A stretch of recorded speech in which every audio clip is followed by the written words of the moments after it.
ಎಲ್ಲರಿಗೂ ನಮಸ್ತೆ. ನಾನಿವತ್ತು ಸಾಂಬಾರು ಹುಡಿ ಮಾಡುವುದು ಹೇಗೆಂದು ತೋರಿಸಿಕೊಡ್ತೇನೆ.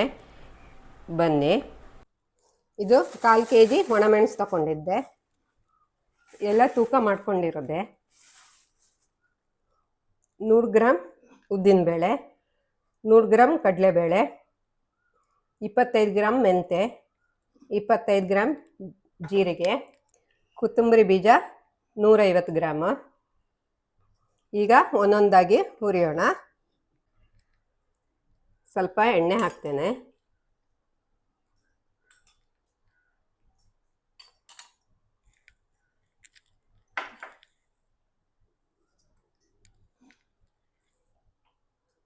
ಉದ್ದಿನಬೇಳೆ ಮೀಡಿಯಂ ಉರಿಯಲ್ಲಿ ಹುರಿಬೇಕು, ಕತ್ತಬಾರ್ದು. ಇದು ಸ್ವಲ್ಪ ಬಣ್ಣ ಚೇಂಜ್ ಆಗಿದೆ. ಈಗ ಕಡಲೆಬೇಳೆ ಸೇರಿಸ್ತೇನೆ.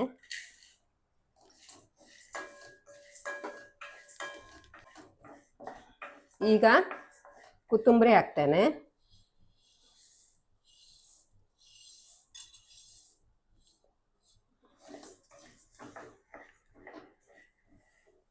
ಕೊತ್ತಂಬರಿ ಇದು ಒಳ್ಳೆ ಪರಿಮಳ ಬರ್ತದೆ. ಈಗ ಜೀರಿಗೆ ಸೇರಿಸ್ತೇನೆ. 3 ಗರಿ ಬೇವಿನ ಸೊಪ್ಪು ಹಾಕ್ತೇನೆ, ಕರಿಬೇವಿನ ಸೊಪ್ಪು. ಮತ್ತೆ ಸೇರಿಸ್ತೇನೆ.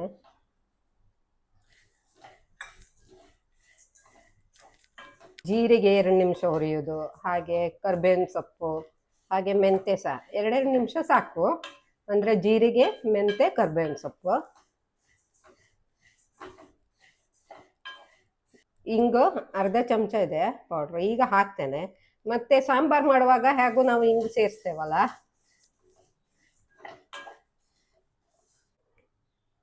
ಇದಾಗಿದೆ. ಈಗ ಇನ್ನೊಂದು ಪಾತ್ರಕ್ಕೆ ಹಾಕ್ತೇನೆ, ತಂಪಾಗಲಿ.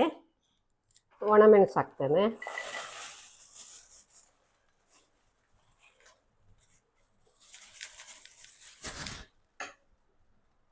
ಕಾಲು ಕೆಜಿಯಲ್ಲಿ ಒಂದು 100 ಗ್ರಾಮ್ ಈ ಥರದ್ದು ಮೆಣಸಿದೆ, ಮಿಕ್ಸ್ ಇದೆ. ಇದು ಹುರಿಬೇಕೀಗ. ಆಗಿದೆ ಇದು. ಇದನ್ನು ನಾನು 2 ಡಿವೈಡ್ ಮಾಡಿ ಹುರಿದುಕೊಂಡಿದ್ದೆ. ಸ್ವಲ್ಪ ಅರಿಶಿನ ಹುಡಿ ಹಾಕ್ತೇನೆ.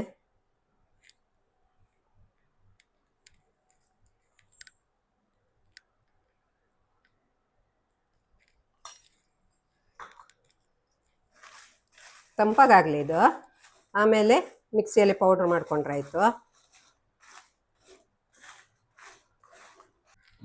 ತಂಪಾಗಿದೆ ಇವೆರಡು. ಈಗ ಮೊದಲು ಇದನ್ನು ಪೌಡ್ರ್ ಮಾಡ್ಕೊಳ್ತೇನೆ. ಪೌಡ್ರ್ ಮಾಡ್ಕೊಳ್ತೇನೆ. ಆಗಿದೆ.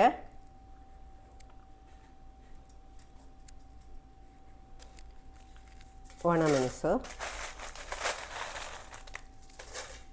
ಇಷ್ಟು ಹಾಕ್ಕೊಳ್ಳೋದಿಲ್ಲ, ಸ್ವಲ್ಪ ಸ್ವಲ್ಪ ಹಾಕಿ ಪೌಡ್ರ್ ಮಾಡ್ಕೊಳ್ತೇನೆ. ಹಾಕ್ತೇನೆ. ಪೌಡ್ರ್ ಆಗಿದೆ. ತೀರಾ ನೈಸ್ ಬೇಡ, ಈ ಥರ ನೈಸಿದ್ರೆ ಸಾಕು. ಇಷ್ಟು ಇದ ಮೆಣಸು ಸೇರಿಸ್ತೇನೆ.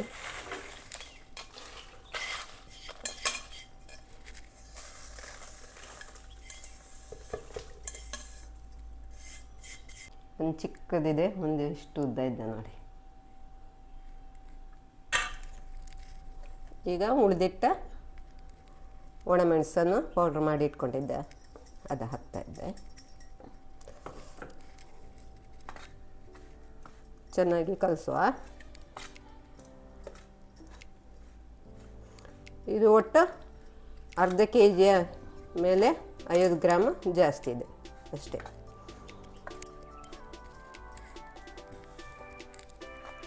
ಆಗಿದೆ ಇದು.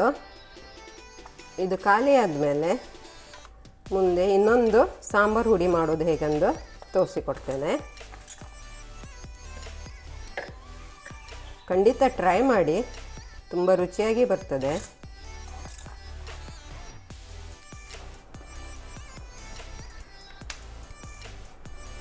ನೋಡಿ ಹೇಗೆ ಬರ್ತದೆ ನೋಡಿ. ಇದು ನಾನು ಇವತ್ತು ಮಾಡಿರೋದು. ಇದು ಸೆಟ್ ಆಗಲಿಕ್ಕೆ ಇನ್ನು 2-3 ದಿವಸ ಬೇಕು ಸಾಂಬಾರು ಮಾಡೋದಿದ್ರೆ.